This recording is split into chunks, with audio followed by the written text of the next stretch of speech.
Hello, আমি মিষ্টু। চলে আসলাম আবার একটা নতুন ব্লগ নিয়ে। আর আমার ব্লগে তোমাদের অনেক ওয়েলকাম। দেখো, এর আগের দিন যারা আমার ভিডিওটা দেখেছিলে তারা তো অবশ্যই দেখছিলে যে আমি আমাদের বাড়ির পুজোটাই তোমাদের সাথে শেয়ার করছিলাম।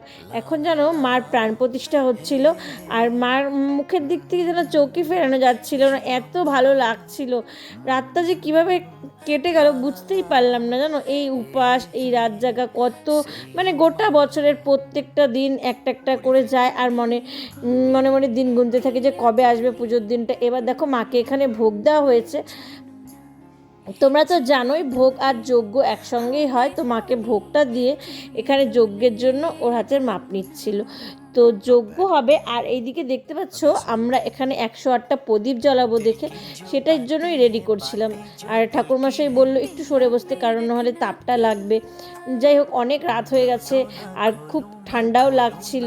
তো খুব ঠান্ডা লাগছিল, আর রাত্রিটা যে কীভাবে কেটে গেল সেটাও বুঝতেই পারলাম না।